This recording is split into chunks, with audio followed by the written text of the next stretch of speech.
Hello, everyone. Charles Watts here. Welcome back to Inside Arsenal, where you can see I'm joined by a smiling James Benge, which means Arsenal have obviously won a couple of games in the space of 4 days this week. It is Inside Arsenal extra time, and we've got some wins to talk about, James. The world has righted itself. Look at me. I mean, I am quite literally glowing right now. You are. That will not last. Yeah, what a week it's been. I'm pretty certain when we spoke last week, you were saying you'd take what you could get out of this sporting game, weren't you?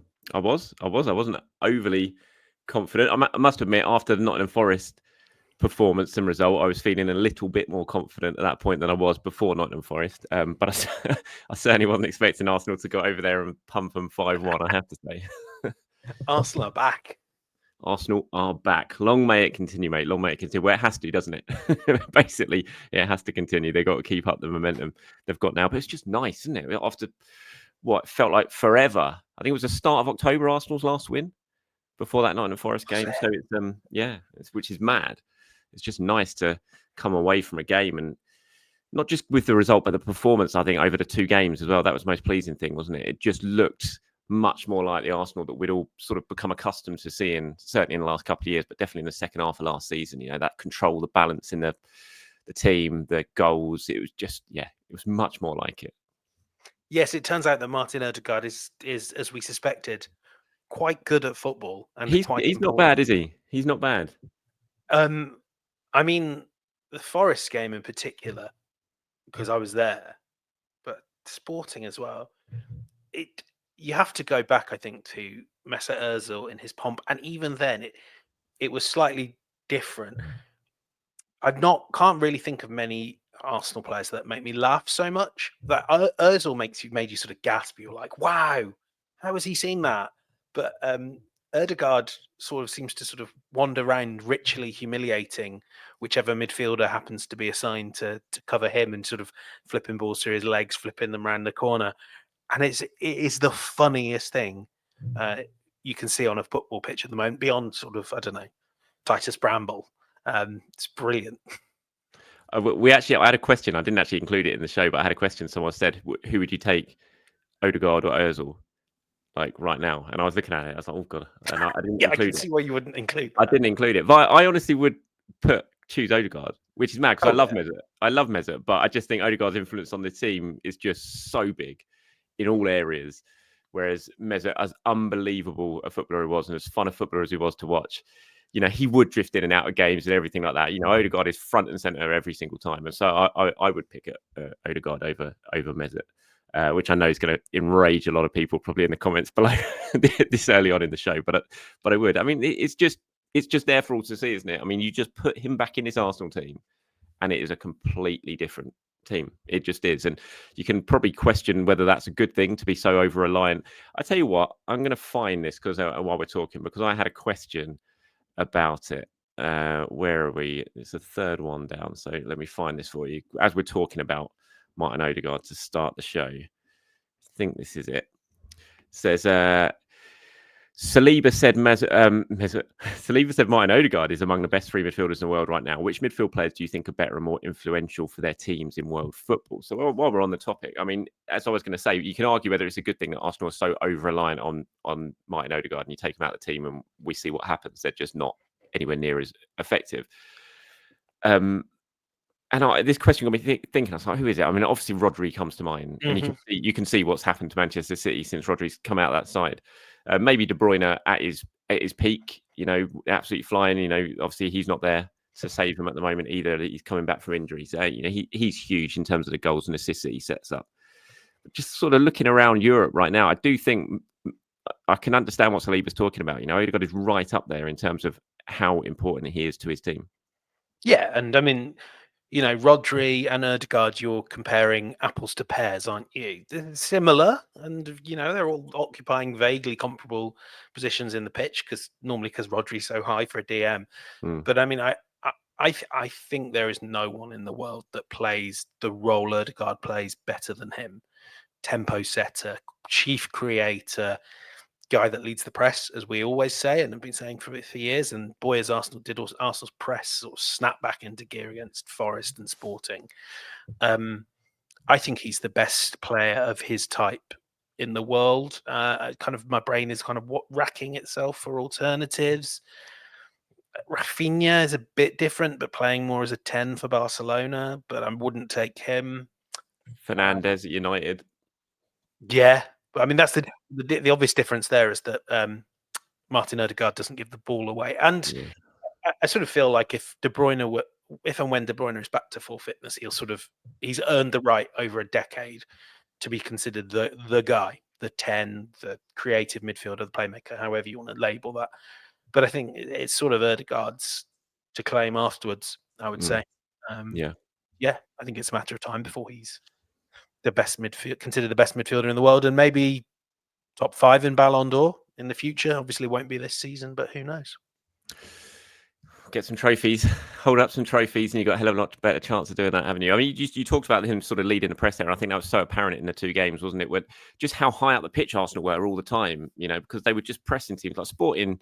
They couldn't get out Sporting, could they, at all in that first half? Arsenal just had them pinned so high because the press was working so well, and Odegaard was front and centre of that.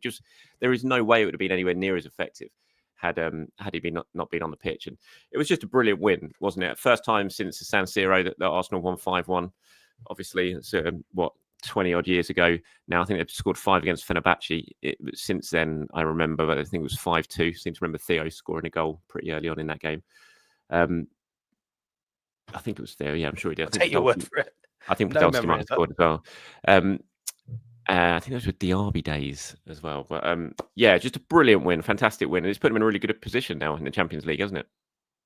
I mean, sort of doing the maths, which I know you weren't that invigorated before this about the idea of top 8, but I kind of think I'd be intrigued to get your views now. Oh, I'd rather it than not, obviously, but I didn't think it was the be all and end all, is what I was saying. But obviously, if you get the choice, grab it with both hands.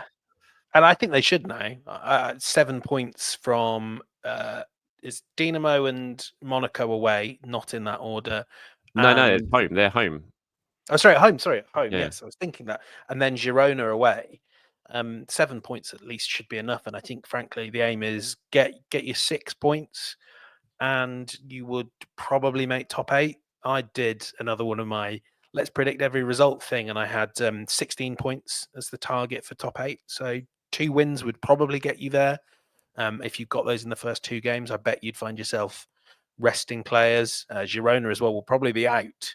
I was thinking that might be quite a big thing, wouldn't it, Girona, if they are out in that last game? Absolutely nothing to play for. I mean, there's 7 teams there on 10 points. I mean, it's really, really tight, isn't it? It is very, very tight. It is going to go to that Girona game. But if you can take 6 points to the next 2 home games, and a lot of those teams have more difficult games ahead of them than Arsenal, who have done all of their pot 1 and pot 2 teams, and I think that was pot 3 away, wasn't it? So.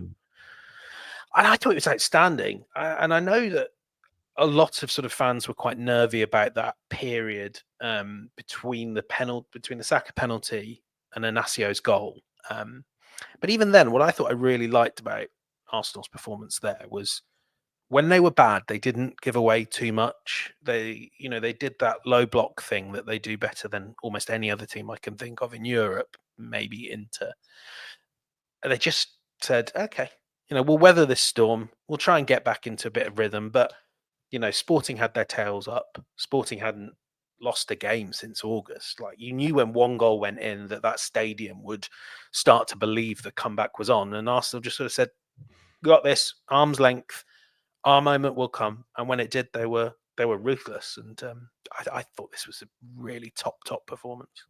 Yeah, it doesn't get much better. I agree. I thought the way they sort of wrestled back control in that second half when Sporting had their tails up was really, really impressive. Because you're going to get that, aren't you? In any big European away game, you're going to have a period in a game where it's not going well for you. And to sort of be able to ride that out and then just, seize back control and then end the game so on top as they did, I thought that was really good from them. Good penalty from Bukayo, obviously crucial moment. How on earth did Diamandi not get a second yellow card for that foul on Martin Odegaard? I genuinely don't understand that. It was the most blatant yellow card. Odegaard threw on goal pretty much, He's certainly facing goal. He's dribbled his way into the box. He gets taken out cleanly from behind. No touch on the ball. I don't understand. Not that it matters, but I was just sitting there trying to rack my brain. I was like, how has he not booked him? How is that not a second yellow card? Mad. He was Is very, it very maybe a bigger punishment when Arsenal are in that mood to sort of say, no, you've got to play your full 90 minutes against Odegaard and Saka and all that lot. But I mean, did you see Aston Villa's game last night, or yeah. more Well, accurately, I saw the highlights and I saw the goal that the was just goal? out at the end. Yeah. Never, ever a foul. Ever. What happens? What happens in UEFA games when the ball goes in the penalty area? I have absolutely no idea. It's sort of like you can have you don't have arms, and if you're going to use arms, make sure you use them to shove someone over because that's fine. And don't you dare touch the goalkeeper. It's bizarre. It wasn't even a case of touch. There's a goalkeeper touched in. The keeper comes charging out with no chance of getting the ball. Just falls over basically on the contact and gets a. I just don't know how he did it. Poor old Unai. His winless run goes on. But yeah, certainly not something Arsenal need to worry about at the moment. Winless runs. I'm going to hopefully make it 3 from 3. Oh, zoomed in a bit too close on us. Oh, too much. Too much. Don't want to be getting too close to that. I wanted to talk about Jurrien Timber, mate. I mean, he was so good in that Sporting game. There were so many good performances, obviously.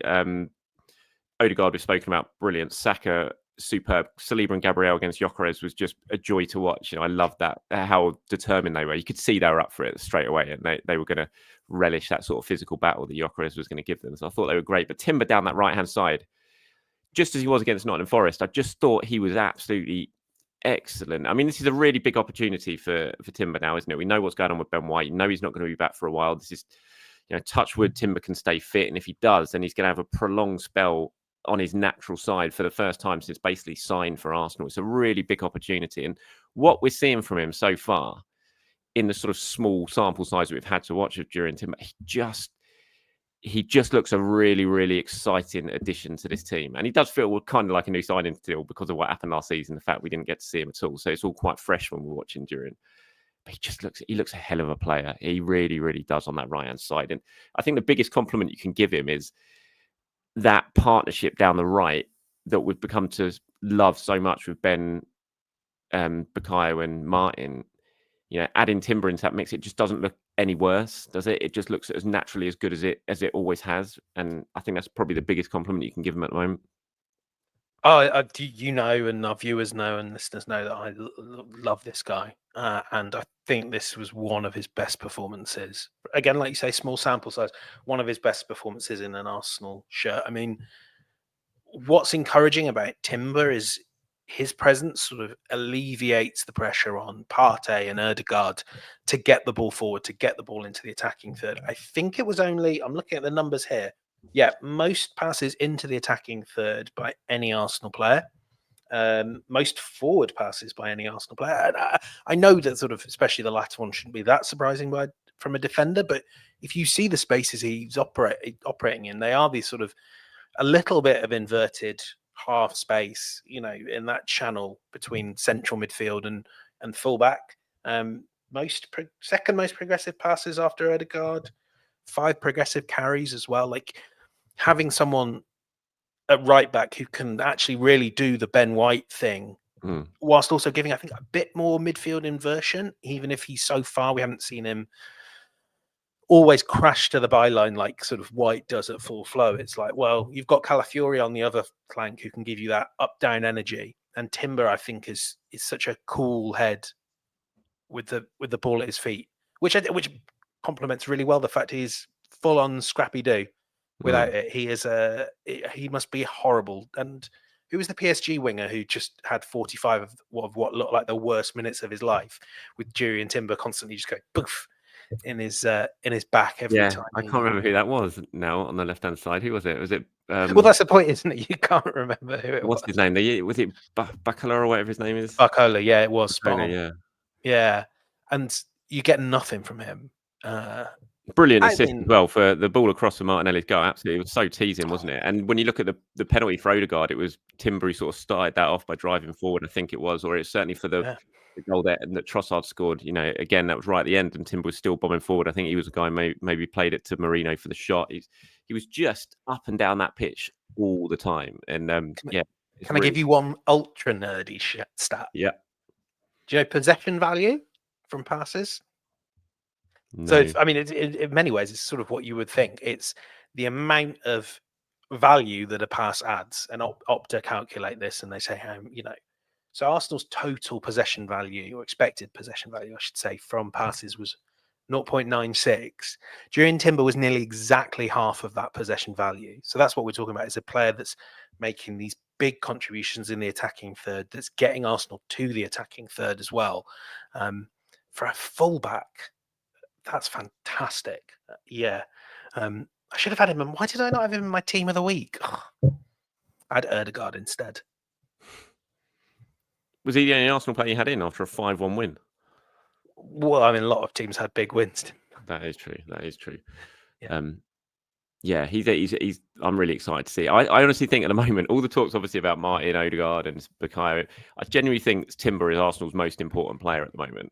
Yeah. Because if he were to get injured, everything changes. Like the balance of the team, you're either going to have to play Partey at right back, which none of us want to see, or you're going to have to, I don't know what you do, move Calafiori sometimes to play right back, which we'd seen before when everyone was out, which again you don't want to see because that completely impact the balance of everything. And it's so important to keep him fit. So it's going to be interesting, I think, how Mikel manages his minutes, because there is no natural cover for him at the moment with White and Tomiyasu out seemingly without a return date for either of them. So you'd imagine Partey at right back is probably something we will see at some point over the next 6 weeks, maybe for a couple of games, just to give Timber a breather, if possible. Mikel will probably have to, pick and choose what games that's going to be. But yeah, keeping him fit and healthy is going to be really, really important while White and Tomiyasu are out, isn't it? Thank God Arsenal aren't reliant then for backup on a player that has his own fitness problems and has had a track record over 4 years of Arsenal of frequently breaking down when he's required to play multiple games. But how I know he hasn't had that this season. Well, is he playing at the moment? I mean, he was fantastic against Sporting as well. I seem to say after each week at the moment, or maybe that was Partey's best performance this season, but I thought he was magnificent in that game against Sporting and looked absolutely back to his best. And sort of keeping him fit as well is it's been brilliant so far in terms of how they've managed to do it and how strong he looks. Just fingers crossed it can continue, because it's giving Mikel. I bet he's looking at his bench. I bet he turned around and looked at his bench against Sporting and against Forest, and he just smiled to himself. You imagine what you saw all season, turning to your bench and thinking, "What do I do here? I've got a load of kids on the bench." But this time you can turn around and you can see, against Forest, you can see Martinelli, Partey, Rice, Havertz, and on Tuesday night you can turn around and see Jesus, Zinchenko, and everyone like that. Is just it's been a real boost for him, isn't it? And he specifically mentioned that after Forest, didn't he? And there was a sort of slight smug isn't the right word at all, so I don't know why I've used it. But he was very pleased with himself and his team that they had. He wouldn't have put it in this word either, but gotten away with a bit of rotation against Forest. And I remember early on, I think it was even to my sort of first question, he was talking about, we weren't sure if we'd gamble too much putting Martinelli on the bench, Havertz on the bench, and so on. And I think he took a real sort of level of pride and pleasure in how his team had coped with this rotation. And like you say, he's going to have to do it. I think it's great for Arsenal that after this week, maybe after they get through the Fulham game, the fixtures look pretty favourable for Christmas, and there's not too much of a log jam. But I mean, it's all equally. It's sort of there's still no break. There's no week off. It's good to see him embracing a bit of rotation. Yeah. I mean, we were all surprised, weren't we, in the press room on Saturday when we walked in and that team came out. It's just like, oh my God, no one had that in their predicted 11s. I kept sort of posting and Kai Havertz starts up, and then you check the team sheet and go, what? No, he doesn't. Yeah, it was a big surprise. On that, then, so I've got a couple of questions here, John, or comments here, certainly, saying, looking at West Ham's previous fixtures, they've not done well against top eight teams, losing by multiple goals most of the time. So I think some rotation is possible. Nwaneri should definitely get minutes in a game like this. Difficult to pick a starting 11 with so many fit and available. Plus, facing Man U next game, I'll start Jorginho Mourinho for this one. Save Partey and Rice for Man U. So his team would be Raya, Timber, Saliba, Gabriel, or Kivior, depending on Gabriel's fitness, obviously. Calafiori, Jorginho Mourinho, Odegaard, Saka, Havertz, Martinelli. But he says Arteta will probably start the same 11 as Sporting. This is our best 11. And Annette says, I disagree because I said earlier that I'd be surprised if Mikel changed. I think similar to the Sporting game at the weekend. And it says, I disagree about not changing the team for West Ham. I think we need to give Jesus, Sterling, Jorginho more game time if we need them to contribute for the rest of the season, especially in cup games. Can't expect them to just turn up when there's an injury. I'd start Jorginho, Marino, Odegaard midfield, Jesus up front. He needs game time to get back in form, give Kai, Rice and Partey rest before the Man United game. So what are you expecting? Are you going on Saturday? I am. Saturday night, yeah. Yes. Saturday night in East London. I know. Looking forward to that train journey. That's going to be fun. I can see the Elizabeth line being chaos as always. Yes, I'll see you there. But what are you expecting when you arrive at London Stadium team-wise from Arteta? What we saw against Sporting or what we saw against Forest? Tweaks to what we saw against Sporting. And even before we were talking about Jurrien Timber, sort of the question I had was, is this a game where you take one of him or Calafiori out of the firing line? I think it might be Timber, especially given the sort of threat that Manchester United could pose down the wings. I wouldn't want to gamble on his fitness. And I know that means playing Thomas Partey, but he is going to have to, like you said, he is going to have to play right back at some stage. And I think that might be the one to go for. It's tough. But my sort of predicted 11 would be kind of what we would think of as the strongest 11, but Timber out, Partey at right back, and then Rice, Marino, Odegaard in midfield. So tweaks, I think. And you have to, don't you? We should say Saturday evening, Wednesday night, Sunday is not a brutal run of no travel, fixtures, all London as well. Yeah. I don't know when they're not leaving London this year again, are they? I saw Art wrote a piece. I haven't actually read it yet, but Art wrote a piece for Athletic today. And see if I've got it here. 4th of January. I've got the fixtures in front of me. Brighton away. And that's Brighton. That's basically London. Yeah. They're not travelling long distances until Wolves away on January the 25th. Here we go. In the next 13 games, Arsenal are only outside of London once. In that period, they will travel 159 miles, while Liverpool and Man City will cover over 3,000 miles in that time. Which is mad, isn't it? Absolutely mad. Where are Liverpool playing? Kazakhstan? I don't know. Will that have an impact, though? Do you think? I mean, well, yeah. Whenever you talk to players, you're always amazed at how much it's sort of, well, you're not, are you? Because it matters to us as well in our walks of life.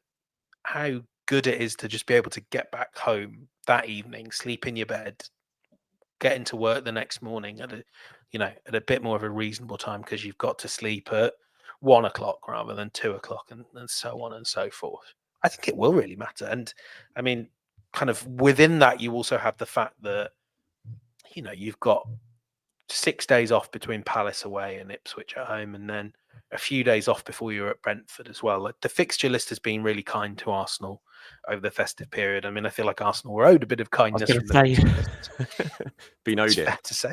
I mean, and it inevitably would be kind when it's been so cruel to you at the start of the season. So it will help. And I've been writing big piece today about City, and you're just sort of looking at them going, God, when will the agony end? And yeah, it's great news for Arsenal.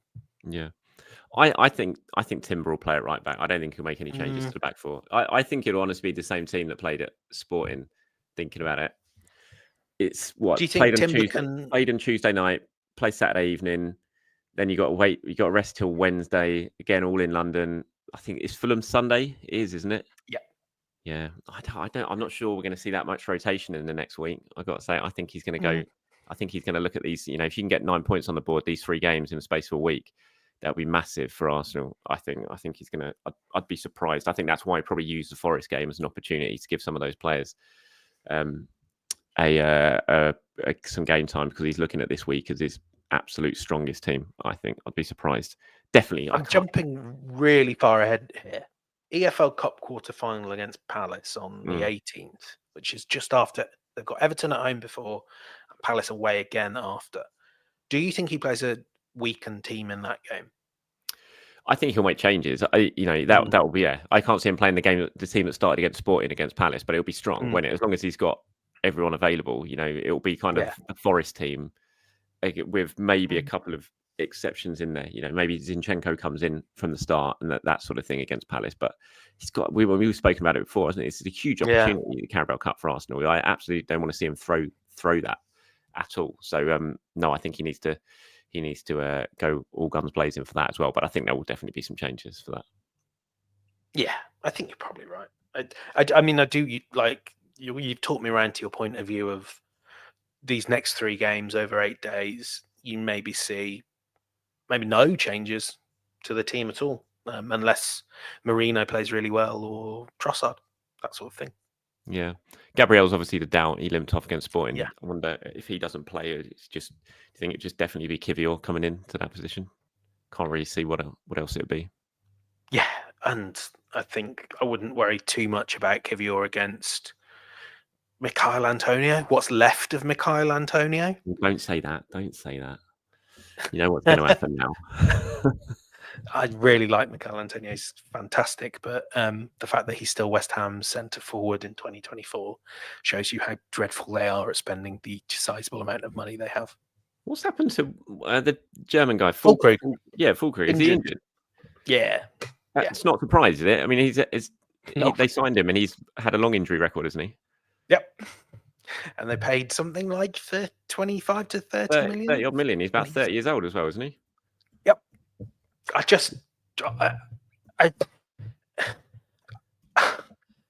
Let someone like Tim Steiden's supposed to be brilliant, and Tim Steiden, by the way, has been linked to the Arsenal director of football job, and I know he did great work at Bayer Leverkusen. That signing alone would immediately disqualify anyone from being director of football if I owned a club. Just looked, he hasn't played since the 31st of August. Four appearances, no goals, hasn't played since the end of August. Well, that was money well spent at the moment. Right, let's move on to some questions now before we wrap this up. Then Nahid says, hi, Charles and James. I hope you're both well. If you could sign one player in January to help strengthen the squad in the lead up to the run-in, who would it be and why? I'm going to roll this one over to you first. Yeah, so I tried to sort of approach this in a realistic fashion, and I came up with two options. I didn't think Victor Gyökeres was that bad. I thought you would just run into. I quite like him. I quite like what I saw from Gyökeres. And I really liked how, given he had absolutely no support, no service, and he did what he could. He got out into the channels, tried to get some crosses in, fought and won some. Dropped into midfield so he could win some balls. I like that. So that's one. But I do know that would be expensive and hard to do.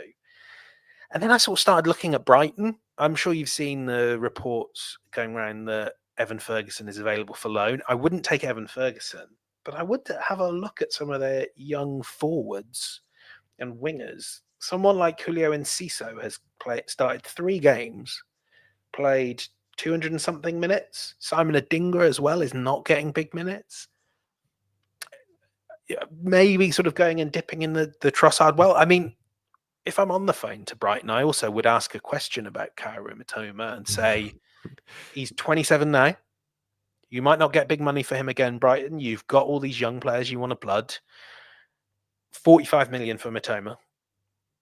I think Brighton might consider that. Mitoma is on my list of my answers for this. Mitoma is on my list. I love Mitoma. I think he'd be brilliant at Arsenal. I don't think it would happen. I don't think Brighton would entertain it. But he would be on my list in this. I agree. I would. I really liked Gyökeres' performance. Well, really liked it maybe going a little bit over the top because, Saliba and Gabriel did kind of monster him. But I just like the fact he never, ever stopped and gave up by that. Some strikers would have gone into their shell against those two in the way they were just commanding him so well. But he kept going. He kept, like you said, sort of dropping deep. Even that chance at the end when he hit the post, he sort of made that all himself. He dropped deep. He turned Saliba that time, then ran at Kivior and hit the post. I loved the way it's just all about the goal for him. You can see as well, it's just head down, hit it as hard as you can sometimes. I don't know if he's going to be a raging success over here. I don't know if it'll be another Darwin Núñez type situation, who, by the way, I actually like Darwin Núñez. Um, but I think if he is genuinely available, I do think that Gyökeres would be a fantastic addition to this Arsenal team. And Can I throw in? Isak, you all know is my sort of number one choice, but you're not going to sign him in January. It's just not going to happen. It's not realistic. Gyökeres has a release clause. It is realistic. It could potentially happen. There's not the barriers there that there would be for Isak. So he would be up there. Matoma, I would love Matoma. I think it'd be great. I think he'd add so much more sort of competition and quality to that left-hand side as well. So he would be up there. They're certainly the two areas that I'd target. That in the forward line, another winger or a forward. I can't think of many strikers I've seen hit the ball more consistently, like hard, really hard, than Gyökeres. Some of them are like Batistuta-esque, aren't they? Where he just mullers the football. I did enjoy the free kick about a yard outside the penalty area that we waited for ages for him to take, and I thought that was a 3-1, wasn't it? And it's like, oh my god, he's going to score this, going to be 3-2, and then he ballooned it into the top tier. I did enjoy that. That was quite funny. Yeah, the guy plays with them. If you ever played like FIFA penalty, I used to play this on the older FIFA, where you just do penalty shootout, where you only take your penalties full power and just see what happens. I think that is how Victor Gyökeres takes every shot. It's just full bars, see where the ball goes. Mm-hmm. What did you make of Gabriel doing his celebration afterwards? Although it wasn't actually technically his celebration because it was that, wasn't it? Who does that? Gabriel did that. He did it over his eyes. Yeah, I mean, if you're going to do it, get it right. Is it Bane it's supposed to reference?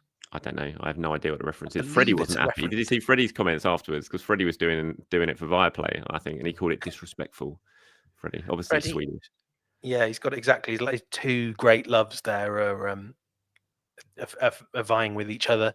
Yeah, no, I think it's good fun. It's better than that the cold celebration. Yeah, that a lot of people were saying that it was kind of Gabriel's remembering back when we lost to Sport in the Europa League. They copied Granit's celebration. I think Granit scored in that game and did that, didn't he? I think they copied that celebration when they went through or something. And a lot of people saying that Gabriel's obviously remembered that, and it was a bit of payback for that, which it might have been, from the whole nice kickabout with the boys quote that Gabriel doesn't tend to forget these things, as I'm sure Erling Haaland will find out in January or February, whenever that is, after throwing the ball at the back of his head at the Etihad. More winding people up through celebrations. I think if anyone scores against United, let's roll out the Marcus Rashford celebration, because he's not getting many chances to do it. Everyone should just keep doing it to James Maddison, because we all saw how much Neil Maupay got under his skin when he did it, which was very, very funny. On Gyökeres, silly question for both of you. If you could straight swap Havertz for Gyökeres today, would you? Nope. No, I wouldn't. I would want Gyökeres, but I want to keep Havertz as well. I wouldn't want to give Havertz away. He's too important, too good a player. So, plus, how unhappy would Martin Odegaard be? I know, he'd be devastated, wouldn't he? Those two, that relationship, God, they have hit up a right old bromance. Those two, they are the best of friends, which is good to see. We've done this one, haven't we? We pulled this one up earlier on in the Martin Odegaard conversation. Here's one from Nostradamus. Says, hello, gents. Do you see us loaning out Lewis-Skelly in January if we have a fully fit senior player selection to choose from, or keep him in case something happens? Also, Tierney to be loaned out to boost his value in the market to the club. Yeah, good to see Kieran Tierney back in the travelling squad. Obviously, didn't get on in midweek. Lewis-Skelly, I would suggest that it's probably best for him to go out on loan in January. I think this period is going to have been really good for him. He's had some game time. He's been in around the first team squad, but I think when you look at the second half of the season, game time's probably going to be very limited for Lewis, and it might be best for his development. I definitely wouldn't be loaning out Ethan. Ethan stays 100%, and he's much further up the pecking order than Myles is. But kind of when you look at who Myles has potentially got ahead of him, there's going to be no League Cup games really, apart from maybe semi-finals, which he probably wouldn't be involved in anyway. So I think it probably would be it could be good for him to go out. Do you agree with that, or what would you do? Yeah, I'd be fairly agnostic either way. I think he's only 18, and I do think we sometimes underplay the value of spending time training in the system that your long-term vision is that you'll be playing in. And I feel like if you loan Myles Lewis-Skelly out, whoever takes him is probably not going to play him as a sort of inverted left back.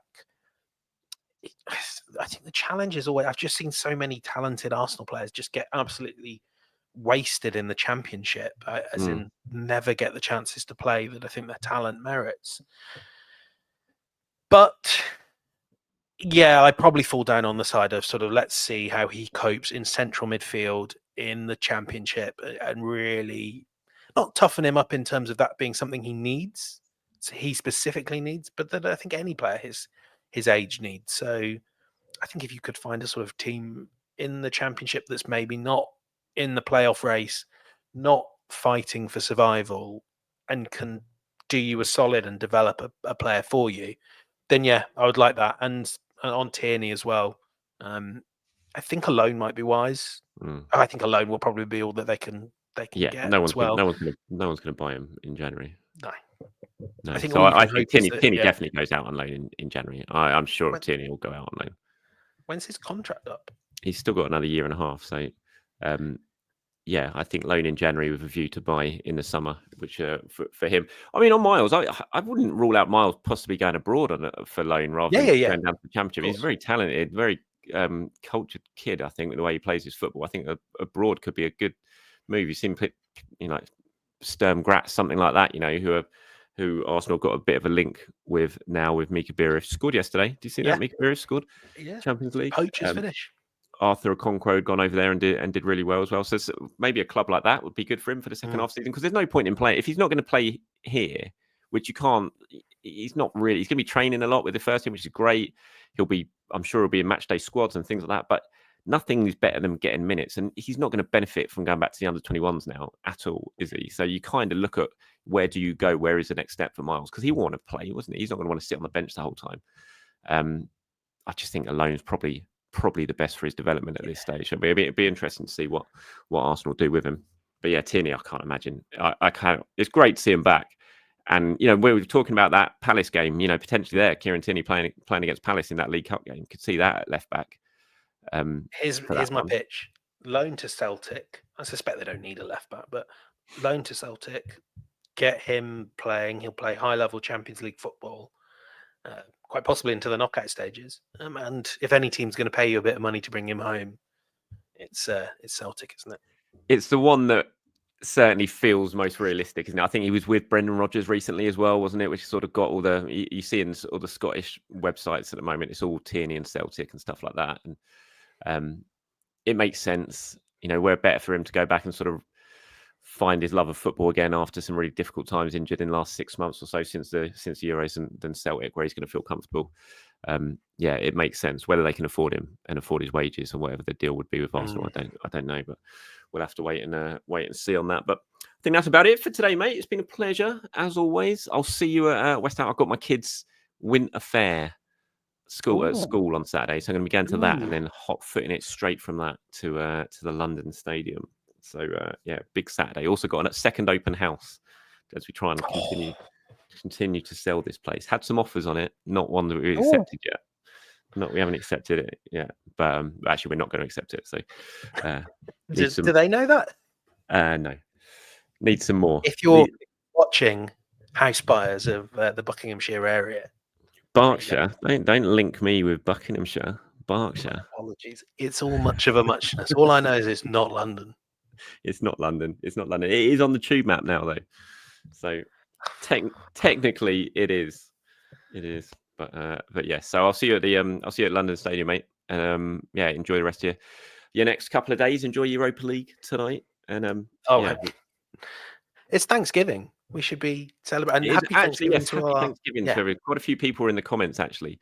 I should have said this at the start, talking about how it's Thanksgiving over in America. So happy Thanksgiving to my brother, obviously, who I'm sure will be enjoying his Thanksgiving dinner over in Dallas. He's not in Dallas. He's a week away somewhere at the moment. I can't remember where. Portland, I think he's gone with his family.